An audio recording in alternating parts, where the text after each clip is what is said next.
revient encore maintenant à ce moment, la Summer League, où tu as vraiment tout explosé en 10 minutes par match, où tu as fait des. Je pense que tu as mis des 25-30 points.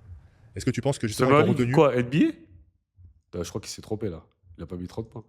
pour avoir une excuse de ne pas être obligé je pense que tu as mis des 25-30 points.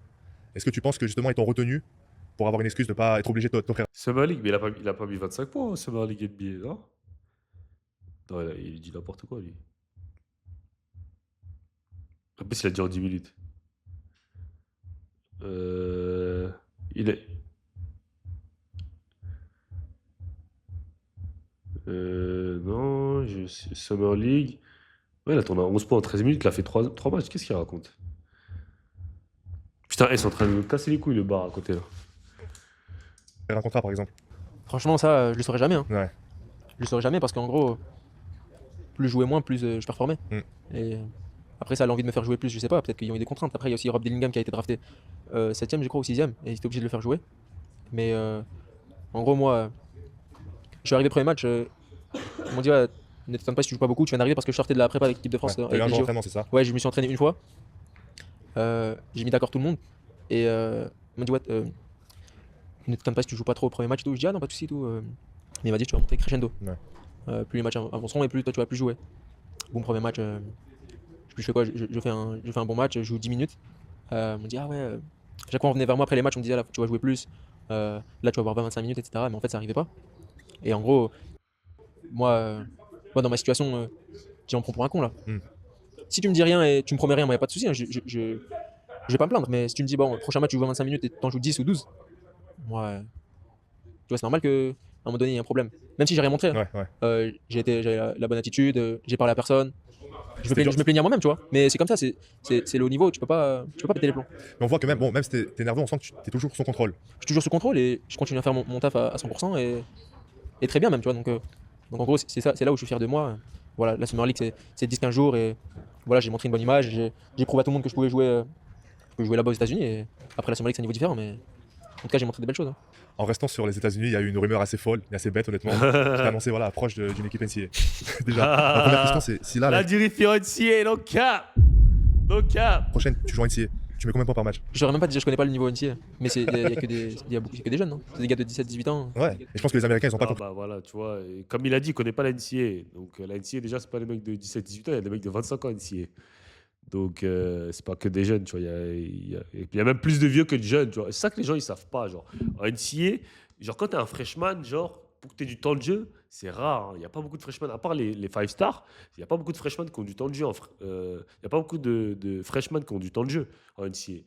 Donc les gens, ils pensent que la NCAA, c'est juste une ligue de jeunes. Et c'est beaucoup plus que ça. Hein. Compris ça quand ils ont dit filles en NCAA. Nous, en France, on s'est dit ça. Si filles. Les gens, ils ont cru parce qu'ils se sont dit, ah ouais, putain, ça peut trop matcher et tout. Mais non, je vais pas T'es là, partir. t'es le Rising Star Euroleague et te disent il va en NCAA. Honnêtement, c'est un petit 40 points facile par match. En toute simplicité. Hein. Pour Paris, voilà, t'as parlé un peu brièvement. Vous avez fait une grosse saison. Bravo, comme tu as dit, vous avez marqué l'histoire. Première année, c'est 11 victoires d'affilée, c'est ça? 10. 10 victoires d'affilée. D'ailleurs, je me souviens, ça a commencé contre Monaco, malheureusement. Et malheureusement, vous avez terminé en playoff avec un 0-3 tâche. Donc après cette fin de saison un peu brute, tu ressens quoi? De la déception ou vraiment tu arrives à regarder la saison et te dire putain, c'était une belle saison qu'on a fait quand même? Non, mais on a fait une belle saison, tu vois. On a fait une belle saison, mais à ce moment-là, tu te dis pas, vas-y, on a fait une bonne saison, tu vois. Ouais. Non. Fener, on les a joués 3 fois en playoff et 2 fois en saison régulière. On a pris un 5-0, tu vois. Mm. C'est dur, tu te fais battre 5 fois par une équipe. C'est chaud quand même, tu vois. Ils avaient quoi en plus par rapport à vous, le Fener?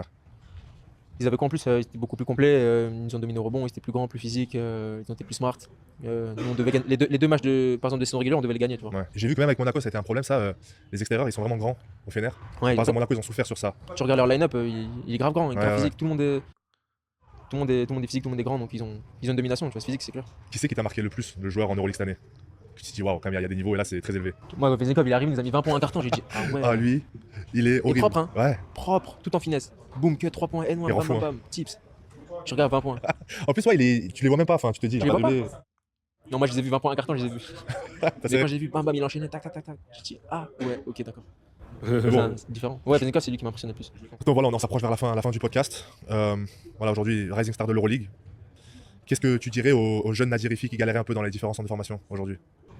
Ah, je dirais que il peut y arriver quoi qu'il arrive. Continuer de travailler, croire en lui. Et qu'il y a. S'il veut y arriver, il y arrivera. Tu peux, comme Thomas Isalo il me disait, find a way, tu vois. Trouve un moyen d'y arriver. tu es un modèle pour beaucoup de jeunes basketteurs qui s'identifient à toi parce que tu sais, voilà, tu n'as pas forcément été le plus grand, le plus athlétique. À ces jeunes-là voilà, qui veulent devenir basketteurs aussi, maintenant, tu leur conseillerais quoi? Franchement, le plus important quand tu es jeune, c'est de développer. Ne pas penser vraiment au moment présent, mais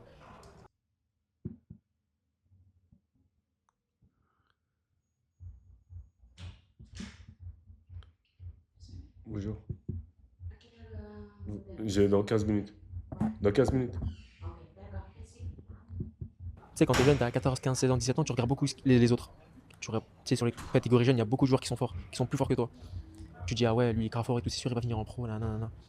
Mais il y a très peu de joueurs qui dominent dans les catégories jeunes qui finissent nulle part. Enfin, nulle part, au plus haut niveau, en pro. Et moi, je leur conseillerais de vraiment voir dans le futur. Le présent, c'est bien, mais est-ce que tu seras prêt quand Ouais, tu auras en la pro. bonne opportunité en pro? Et ça, il a raison, parce que il y en a beaucoup, tu peux voir en jeune qui dominent, etc.